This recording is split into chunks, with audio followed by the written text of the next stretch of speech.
What's going on, people? Welcome to Food Chest. Hope everyone is doing well. September, lots of things have been happening. By the way, guys, been away for a bit. As always, kindly subscribe to the channel, comment, like, all the good stuff. Much appreciated.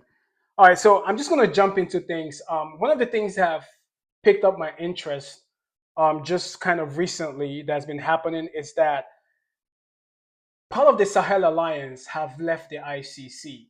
That's the International Criminal Court. They've withdrawn as of this month. I think it happened last week. And there's a whole buzz about why they're withdrawing. There are various things people are saying as to why they've decided to withdraw. And you know me, having that Pan African ideology, I'm always in between. I always try to think and understand why. I don't like to go to the extreme. I don't like to look at it from an extreme perspective or like a good perspective, but kind of stay in the middle and look at both sides and see what's happening. And as we all know, Ibrahim Traore and the other Sahel Alliance states have been shaking the ground a little bit in Africa. And so far, if you ask some people, it's been good. If you ask some people, they don't like what's going on.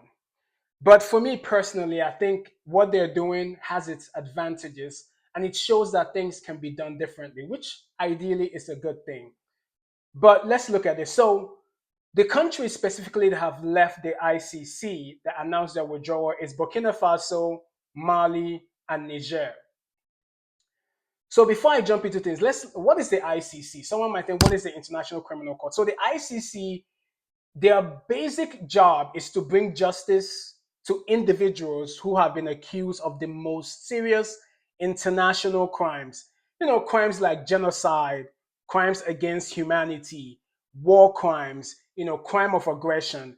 So the court serves as the last resort for like most of this country. So basically, if a country does not have the institutional capability to be able to persecute these individuals who have been accused of such crimes, then the ICC comes into place and they, bring these individuals to justice, right?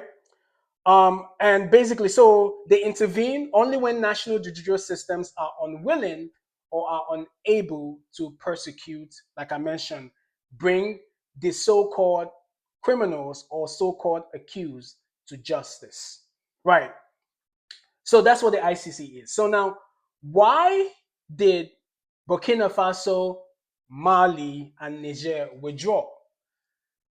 That's the question of the day. And that's the key thing that is interesting. So their statement as to why they're withdrawing is because they are citing accusations that the ICC serves as a neo-colonialist repression and a selective justice. So they're saying that they accuse the system of having neo-colonialism tendencies that seeks to repress former colonies, which is British American colonies, and they perform selective justice, which means that the ICC selects the countries that they want to hone in and drop the judicial hammer on, while allowing some countries to go scot free, even when these countries are accused or it is very clear that they are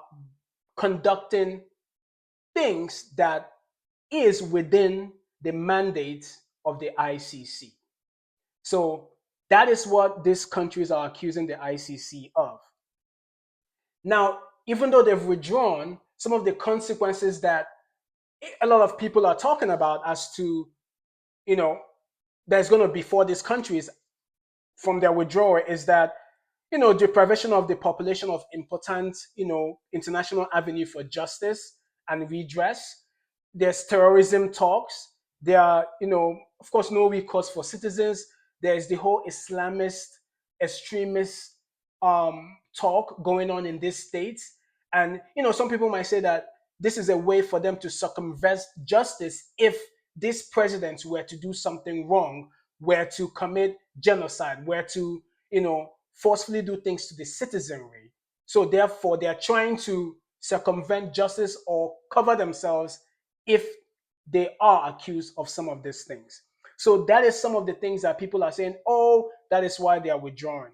But let's, in case you don't follow this, but these countries are not the first countries to withdraw from the ICC. And it's interesting that it's always African countries that are withdrawing and that have these problems. Why? Let's dive into it a little bit. So, the big question here is that, and one of the questions I asked myself, and I wanted to share with you guys, is that does the ICC really favor Western countries?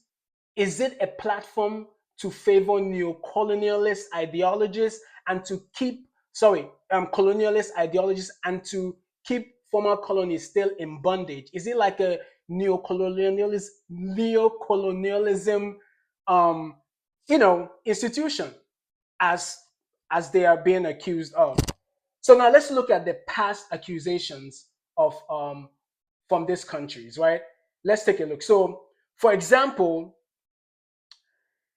there's been accusations, right, that the ICC focuses on African states, right?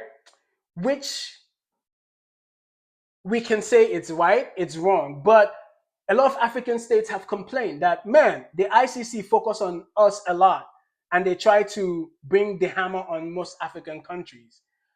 There's also been accusations that there is impunity for powerful states. Major global powers like the United States, China, Russia have not ratified the Rome Statute, which is a very part of the institution. And I'm not going to go into much details, but again, some of the other accusations is that they ignore war crimes by Western allies, and also the United Nations Security Council, which has the power to refer or dismiss cases to the ICC. However, its permanent members, which include the US, the UK, and France, can veto these actions.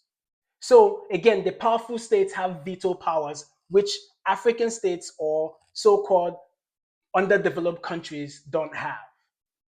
Also, there is accusations of selective international justice.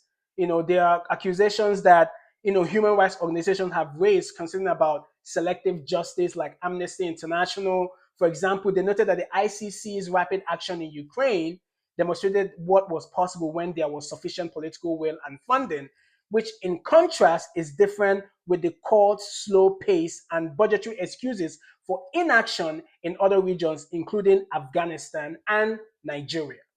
So there's these accusations. And like I mentioned, because of these accusations, there are countries that have withdrawn from the ICC. In 2017, Uganda withdrew from the ICC. So this is not new. Uganda have withdrawn before. Uganda withdrew in 2017, and now in 2025, we see Niger, Mali, and Burkina Faso following suit. So some of the questions and some of these withdrawals questions the legitimacy of the ICC. Now, because of the questioning of legitimacy, we have limited cooperation by states. There's also kind of the argument of sovereignty, that countries should be sovereign and do their thing by themselves, which countries like the Western powers preach when they don't want to come under the ICC. They invoke this sovereignty argument, which is an international law that nations should be sovereign. So now that is a caveat for me to talk about my future stake on Burkina Faso, Niger, and Mali. So if we talk about sovereignty, being sovereign, it's not only pertinent to countries who are developed. It's not only pertinent to countries of the West. Sovereignty is attributed to every country. So every country should be sovereign to do whatever they want. In that case, we can argue that these Sahel states are sovereign to withdraw if they wanted to. That's one point. Then again, we should also bear in mind that this is not novel, because these states also withdrew from ECOWAS, which is the economic, cooperation of West African, states. They withdrew from it beginning of this year, I think. So this is not novel. Now, my thing is that I believe that this is, they talk about the fact that when you're doing something all over and you're not getting the results you want, you're either stupid or you don't want progress. Now, if the ICC is not working for these countries, I think they have every right to withdraw from it. And I think they are stating a status quo for a lot of African countries within the time or the realm where African countries need to realize that just being part of something is not enough. There has to be an impact. What is being part of the ICC doing for African countries? What is being part of the UN doing for African countries? What is being part of the IMF doing for African countries? What is being part of the World Bank doing for African countries? You just don't be part of something that doesn't benefit you. And as I think that is where these countries are going, which is very intelligent and smart. So, all in all, I'm not gonna condemn them from leaving for now. And I'm not going to praise them for living for now. I'm going to say that these countries are sovereign countries and they have the right to do whatever they want to do. And if they feel this is what they need to do to be able to thrive and practice sovereignty in and all and be who they want to be, then hey, let them do what they want to do. My only thing is that there has to be a form of recourse. If they're leaving the ICC, then they should begin to build institutions in Africa that will hold people who go against, some of these heinous crimes against humanity and genocide, who hold them accountable in the right way without fear or anything. So if they're leaving, let Africa start developing a system to hold people who fall accountable. But all in all, I think that they're doing something that indicates that they are sovereign states. And isn't that what we all want? Don't we all want countries to be sovereign? Don't you want your country to make decisions how they want? Doesn't the international community want countries to make decisions how they see fit that benefits their citizens and the masses and oppose the idea of sovereignty? If that is what we truly want for every country, then I think that these three countries are doing the right thing. Guys, let me know what you think. I appreciate your comments, likes, suggestions. Let me know what you think. Do you think that they're making the right decisions? Do you think that this is the right move for other African countries, not just in the terms of the ICC, but also African countries that belong to these international organizations just for namesake, and there's no impact within? So let me know what you think, guys. Once again, this is Food Chest. Peace.